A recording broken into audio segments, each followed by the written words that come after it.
জুলাই গণ অভ্যুত্থানে অংশগ্রহণকারী যোদ্ধাদের আইনি সুরক্ষা দিতে জুলাই গণ অভ্যুত্থান সুরক্ষা ও দায় নির্ধারণ অধ্যাদেশ ২০২৬-এর চূড়ান্ত অনুমোদন দিয়েছে অন্তর্বর্তী সরকারের উপদেষ্টা পরিষদ।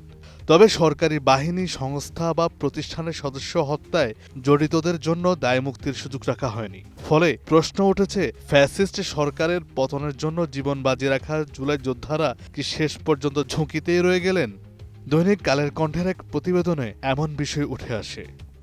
গত বৃহস্পতিবার ১৫ জানুয়ারি রাজধানীর ফরেন সার্ভিস একাডেমিতে বৈঠক শেষে আইন উপদেষ্টা অধ্যাপক ডক্টর আসিফ নজরুল একে ঐতিহাসিক প্রতিশ্রুতির বাস্তবায়ন বলেও মন্তব্য করেন। অধ্যাদেশ অনুযায়ী ২০২৪ সালের ১ জুলাই থেকে ৩১ আগস্ট পর্যন্ত পতনোন্মুখ সরকারের বিরুদ্ধে পরিচালিত আন্দোলন ও প্রতিরোধমূলক কার্যক্রমকে রাজনৈতিক প্রতিরোধ হিসেবে গণ্য করা হবে। এ ধরনের কর্মকাণ্ডে অংশ নেয়ার কারণে কাউকে নতুন ফৌজদারি মামলায় জড়ানো যাবে না এবং পুরনো মামলাগুলো প্রত্যাহার করা হবে।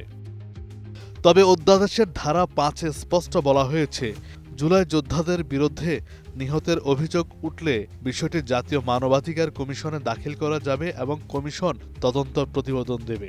বিশেষত যেখানে নিহত ব্যক্তি কোনো বাহিনী বা প্রতিষ্ঠানের কর্মরত ছিলেন, সেখানে কমিশন তদন্তে সংশ্লিষ্ট বাহিনীর কাউকে নিয়োগ দিতে পারবে না। প্রয়োজন হলে কমিশনের অনুমোদন সাপেক্ষে গ্রেপ্তারও করা সম্ভব হবে।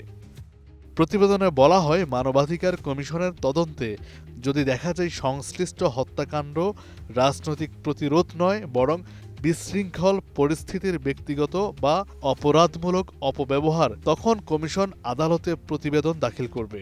আদালত এই প্রতিবেদনকে পুলিশি প্রতিবেদন হিসেবে গণ্য করে বিচারিক ব্যবস্থা নেবে। অর্থাৎ সংশ্লিষ্ট জুলাই যোদ্ধাকে আদালতে লড়াই করতে হবে। অন্যদিকে তদন্তে যদি প্রমাণ হয় হত্যাকাণ্ড রাজনৈতিক প্রতিরোধের অংশ ছিল, সেক্ষেত্রে কোনো মামলাতেই বিচার চলবে না, বরং কমিশন উপযুক্ত মনে করলে নিহতের পরিবারকে ক্ষতিপূরণ প্রদানের জন্য সরকারকে নির্দেশ দিতে পারবে।